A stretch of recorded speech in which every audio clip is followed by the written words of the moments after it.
Gulf oil lubricants के बारे में बातचीत करेंगे, नतीजों पर और क्या क्या विस्तार योजना है। तीसरी तिमाही कंपनी के लिए बहुत शानदार रही, 29% मुनाफा बढ़ा है। आमदनी हालांकि बहुत नहीं बढ़ पाई, सिंगल डिजिट 5% की ग्रोथ के साथ रही 818 करोड़ पर।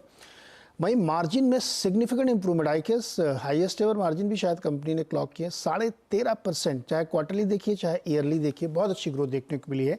और एबिटा भी 23% बढ़कर 111 करोड़ को पार कर गया, ये भी हाईएस्ट है। क्यों हुआ ऐसा, क्या क्या इसके रीजंस थे और नए क्या ट्रिगर्स हैं ग्रोथ के, इस पर बातचीत करेंगे कंपनी के MD and CEO Ravi Chawla ji से। रवि सर, बहुत बहुत शुक्रिया जुड़ने के लिए और बातचीत करने के लिए। नतीजे तो बड़े शानदार थे आपके। दो चीज़ें मुझे समझाइए, एक तो ये एबिटा में इतनी बड़ी ग्रोथ देखने को मिली, मार्जिन में बड़ी ग्रोथ देखने को मिली, क्या उसके इंग्रेडिएंट्स जो इतनी बड़ी तेज़ आई, और एक दूसरा समझाइए कि ये वॉल्यूम आपकी जो रेवेन्यू ग्रोथ थी वो सिंगल डिजिट में क्यों है? Neeraj ji, good afternoon. देखिए, हम जो ग्रोथ मोमेंटम है वो मेंटेन हो रहा है। लास्ट क्वार्टर में भी हम इम्प्रूव हो रहे थे वॉल्यूम्स में, और मैं कहूँगा कि इस Q3 में हमने 111 करोड़ की जो आंकड़ी है हमने इबिटा की है, और लास्ट क्वार्टर भी कुछ सेंचुरी इबिटा की थी, तो ये रिकॉर्ड है हमारे लिए। और मार्केट में और हमारे सेगमेंट्स की जो फोकस है उसमें ग्रोथ अच्छी आ रही है।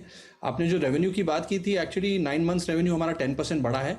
लास्ट क्वार्टर में थोड़ा हमारे फैक्ट्री फिल वॉल्यूम्स जो dependent on new vehicle production है उसमें थोड़ी कमी आई थी, सॉफ्टनेस। अदरवाइज जो भी सेगमेंट्स हैं हमारे फोकस सेगमेंट्स B2B और B2C में, जैसे B2C में एग्रीकल्चर और पैसेंजर कार मोटरसाइकिल पिकअप हुआ है।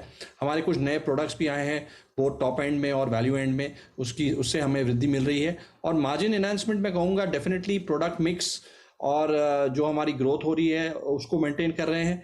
और एक स्टेबल इनपुट कॉस्ट भी रहा है बेस ऑयल का, जिसमें हमने मार्जिन इंप्रूव किया है। एक्चुअली हमारा मार्जिन ज़्यादा बढ़ा है, बट हमने 1% कुछ A&P में हमारे एडवर्टाइजिंग एक्सपेंसेस में इन्वेस्ट किया है।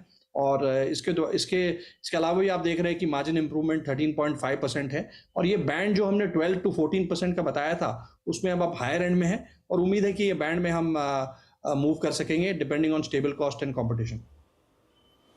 ओके, कंपटीशन बहुत बढ़ रहा है क्या सर? नहीं, देखिए, कंपटीशन हर एक सेगमेंट में है। आप लेंगे, एक अट्रैक्टिव मार्केट है इंडिया, अभी थर्ड लार्जेस्ट मार्केट है लुब्रिकेंट का। और हमने ये भी आंकड़े देखे कि ईवी जो अब आएंगी, अब 6-8% ईवी है, वो शायद 20% हो जाएंगे 4-5 साल में। फिर भी जो व्हीकल पार्क है इंडिया में लुब्रिकेंट्स, क्योंकि पेनिट्रेशन व्हीकल्स के लो है, इंडस्ट्रीज बढ़ रहे हैं, lubricant market is going to continue to grow in spite of the EV percentage is going up in new vehicle sales। तो ये एक देख रहे हैं कि अट्रैक्टिव मार्केट है, डेफिनेटली कंपटीशन है हर एक एरिया में। बट गल्फ की जो बिजनेस मॉडल है काफ़ी स्ट्रांग है B2C B2B में। हमारे ब्रांड नंबर 2 नंबर 3 लेवल पे हम समझते हैं ओवरऑल, और प्राइवेट सेक्टर में भी हम ओवरऑल डिस्ट्रीब्यूशन में नंबर 2 है। तो ये एक स्ट्रेंथ है, और अट्रैक्टिव मार्केट है, कॉम्पिटिटिव तो रहेगा ही। और हम काफ़ी सालों से मार्केट से 2 या 3 गुना ग्रो कर रहे हैं, और काफ़ी स्पेसेस है हमारे। जैसे कई सेगमेंट्स में हमारा मार्केट शेयर अभी 5% से कम है, जैसे आप पैसेंजर कार लेंगे, इंडस्ट्रीज लेंगे, तो इसमें हमारी ग्रोथ जारी है। और फोकस रहेगा कि ब्रांड में इन्वेस्ट करें, डिस्ट्रीब्यूशन में इन्वेस्ट करें। ओके, रवि सर, ये बताइए कि चूंकि आपने पिछली बार भी कहा था जब हम लोगों ने बातचीत की थी, और लगातार आपका ये एंडेवर भी है कि मार्केट शेयर अपना आप लगातार बढ़ाते रहें और वॉल्यूम ग्रोथ भी करें। करंट मार्केट शेयर कितना है और आपने लास्ट क्वार्टर में कितना इन्हांस किया है? देखिए, हर एक सेगमेंट में हमारा मार्केट शेयर वर्किंग रहता है, बट ओवरऑल मोटा मोटी आपको बता दूं कि जो हम इंडस्ट्रियल और ऑटोमोटिव मार्केट देखते हैं उसमें लगभग हमारा 7% मार्केट शेयर है। और आप अगर बाजार मार्केट में जाएंगे तो डीजल इंजन ऑयल और मोटरसाइकिल में हमारा क्लोज टू 9-10% मार्केट शेयर है। दूसरे सब सेगमेंट्स में हमारी ग्रोथ जारी है।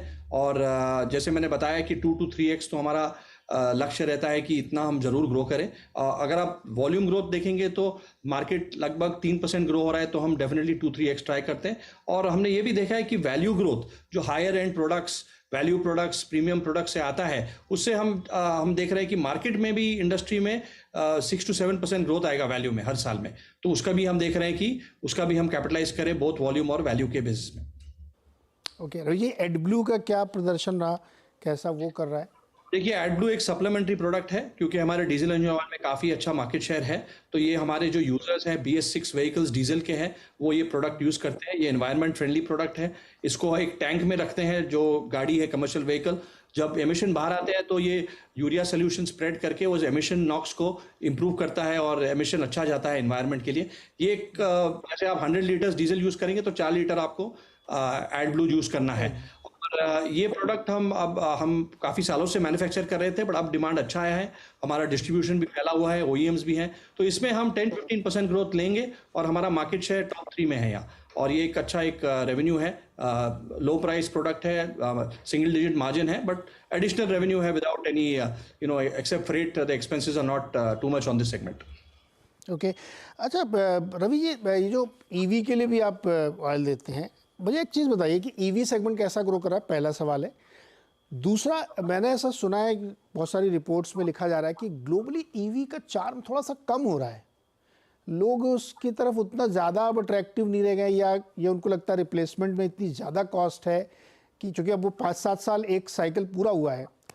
तो आपके हिसाब से आप लोग क्या सेंस कर रहे हैं, ईवी सेगमेंट में किस तरह की चीज़ें बदल रही हैं और आपकी उसमें प्लेसमेंट कैसी है? देखिए, हम ईवी ग्लोबली और इंडिया दोनों में हमने गल्फ ग्लोबल ब्रांड है, तो कई जैसे आपने बताया स्टडी है कि ईवी कैसे इवॉल्व होगा। मैं इंडिया की अगर स्पेसिफिक बात करूं तो हम देख रहे हैं कि करंट पेनिट्रेशन टू व्हीलर में लगभग 6-7% है, थ्री व्हीलर्स में ज़्यादा है, 40-45% लगभग पेनिट्रेशन चल रहा है, और पैसेंजर कार में 3-4% है, और सीवी जो बसेस में है उसका पूरा सीवी और बसेस साथ में ले लेते तो लगभग 1% के आसपास है। तो ये अगर हम पूरा ये 4 सेक्टर देखें तो 6-7% पेनिट्रेशन है आज की डेट में। ये हमें लग रहा है कि ये 20% तक जा सकता है 4 साल में। और हम इसमें कैसे खेलेंगे कि हमको हमारा प्ले जो है कि एक तो हम ईवी फ्लूइड्स देते हैं जो ज़्यादा नहीं यूज़ होंगे इसमें, उसमें हमें ऑलरेडी 7-8 ओईएम्स के साथ टाई अप है, बट ये ज़्यादा वॉल्यूम नहीं होने वाला है। तो हमारी ये सोच है कि हमारे ब्रांड डिस्ट्रीब्यूशन और हमारे जो ओईएम्स और स्ट्रेंथ्स है उसमें हम ईवी मोबिलिटी में क्या भाग लें।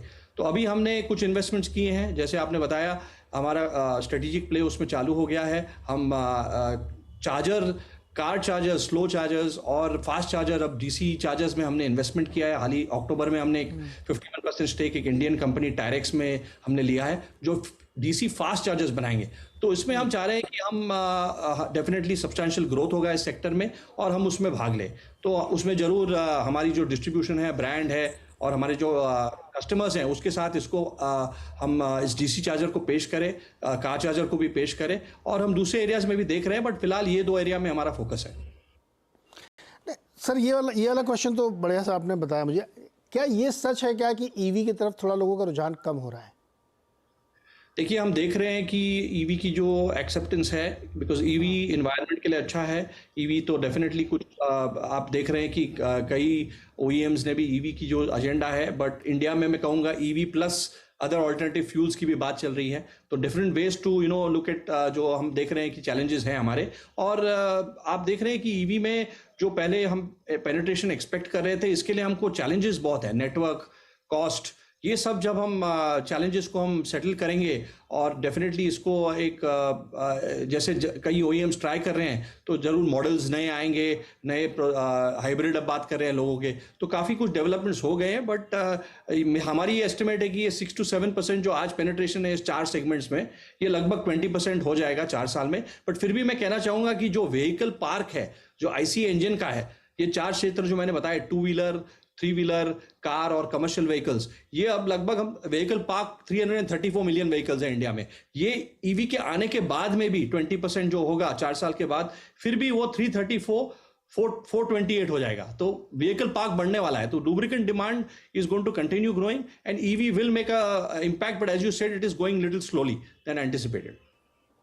अच्छा, आपने जो टायरेक्स के थ्रू ईवी चार्जिंग वाला किया ना, आपने डीसी चार्ज करेंगे, जल्दी चार्ज, तो एग्जैक्टली इसको कैसे आप लोग, क्या चार्जिंग स्टेशन लगाएंगे, कैसे करेंगे ये? नहीं, हमारा सिंपल सेल ये है कि ये जो टायरेक्स चार्जर बना रही है, ये definitely product already 500 plus installation India में लग चुके हैं लास्ट 2-3 ईयर्स, और ये अच्छा चार्जर है। इसको हम टेक्नोलॉजी में ऑब्वियसली साथ में हम बढ़ाएंगे, इसकी डिस्ट्रीब्यूशन, जो सर्विस नेटवर्क है, ओईएम टाइप्स हैं, इसमें जो डीसी चार्जर है लगभग हमको लग रहा है कि 5 साल में ये 10,000 करोड़ की मार्केट है जो हम लोग आंकड़े देख रहे हैं, और 10,000 करोड़ में टायरेक्स अब के तारीख में लगभग 8-10% प्लेयर है। तो उम्मीद है कि हम भी इस ग्रोथ में जो होगा डीसी चार्जर में इंडिया देर में चार्ज कर देता है सर? टायरेक्स कितनी देर में चार्ज करता है जो डीसी वाला है? कितना टाइम ये लेता है ये? ये हर एक जैसे आप बस ले लोगे तो हर 4 बसों के लिए एक चार्जर लगता है फास्ट, और ये लगभग 4-5 घंटे में पूरा बस चार्ज होता है depending on the level of battery usage. तो ये फास्ट चार्जर्स ये ज़्यादा करके बसेस में है, और अब कार्स में भी लगेंगे जहाँ फास्ट चार्जिंग चाहिए, और 3 व्हीलर्स के लिए। तो ये कार में कितना टाइम लेगा सर? कार में तो कार अभी में फास्ट नहीं, कार में देखिए फास्ट चार्जिंग नॉर्मली घर पे लोग होम डेस्टिनेशन चार्जिंग करते हैं। अगर आपको फास्ट चार्जिंग करना है तो कुछ 2 या 3 घंटे में पूरा चार्ज हो सकता है। कुछ चार्जर के कैपेसिटी के हिसाब से 30 वोल्ट्स टू 240 वोल्ट्स आते हैं चार्जर्स। ऐसा कुछ नहीं हो सकता सर 10-15 मिनट में चार्ज हो जाए फटाफट एकदम? नहीं नहीं, कुछ आ रहे हैं ऐसे technologies, but definitely to have good charging you will have to have mix of slow and fast charging for cars, and for buses you require only fast charging because there you have to use the vehicle. Okay, एक product sir आपका और है जो आप biodegradable hydraulic oil के segment में काम कर रहे हैं, नया कुछ लॉन्च करने की कोशिश कर रहे हैं, उसके बारे में बताइए हमें। देखिए अभी जो प्रोडक्ट्स हम बना रहे हैं, हमारे ग्लोबल R&D सेंटर जो गल्फ का है वो इंडिया में है, चेन्नई इनोर में हमारी प्लांट के साथ है R&D सेंटर। उसमें कई प्रोडक्ट्स जो ऐसे बन रहे हैं, जैसे हम पहले से ही लॉन्ग ड्रेन इंटरवल के products group 2 group 3 base stock से बनाते हैं जो ज़्यादा चले। अब ये बायोडिग्रेडेबल जो है ये डेफिनेटली कुछ इक्विपमेंट्स में लग रहे हैं कि जो ऑयल की क्वालिटी है वो हम उसको कैसे एक बायोडिग्रेडेबल फीचर लगाए। तो हाई एंड प्रोडक्ट है, और हमने लॉन्च किया इस टाइम एक्सकॉन में, हमने कंस्ट्रक्शन इक्विपमेंट के लॉन्च किया है। तो ऐसे कई प्रोडक्ट्स जो है हम जरूर उस पर काम करिए, बट काफ़ी एक्सपेंसिव है, तो एक मिक्स रहेगा वैल्यू लॉन्ग रेंज प्रोडक्ट्स और हाई एंड प्रोडक्ट्स का, जो हम जारी रखेंगे।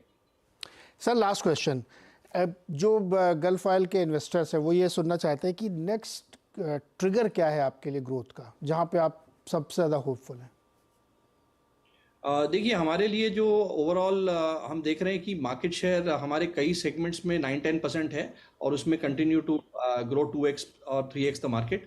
बट हमारे लिए जो ट्रिगर रहेगा कि कई सेगमेंट्स में हमारा मार्केट शेयर लेस देन 5% है। अगर मैं पैसेंजर कार मोटर ऑयल ले लूँ उसमें हमारा एक ट्रिगर है, और मैं इंडस्ट्रियल लुब्रिकेंट्स जो है उसमें इंफ्रास्ट्रक्चर में भी हम है, उसमें लेस देन 5% है। तो ये 3-4 कड़ी है। और एक और मैं कहूँगा ट्रिगर हमारे लिए कि हमारा ब्रांड, हमारे ब्रांड में through cricket end of course globally हम लोग मोटर स्पोर्ट्स भी फॉर्मूला 1 के साथ है with Williams racing last few years में, और इंडिया में हम चेन्नई सुपर किंग्स, महेंद्र सिंह धोनी, हार्दिक पांड्या, स्मृति मंदाना, इनके साथ हम हमारी ब्रांड की प्रचार करते हैं। हम बिलो द लाइन भी एक्टिविटीज करते हैं। तो हमारे लिए जो ब्रांड स्ट्रेंथ है उसका ट्रिगर रहेगा कि हम डिस्ट्रीब्यूशन बढ़ाएं, और with the help of digitisation. तो ये मैं कहूँगा 4-5 हमारे जो ट्रिगर्स जैसे आपने बताए वर्ड्स में, ये हाँ, करंट मार्केट में और ज़्यादा अपनी स्ट्रेंथ बढ़ाना, मतलब पाई उतनी बड़ी है उसमें आप अपने को ज़्यादा पुश करके ज़्यादा मार्केट शेयर हासिल करेंगे, that is the trigger, right sir?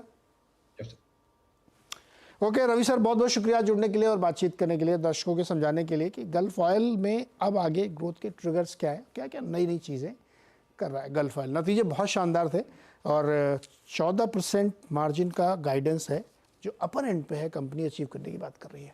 छोटा सा एक ब्रेक के बाद मार्केट अपडेट।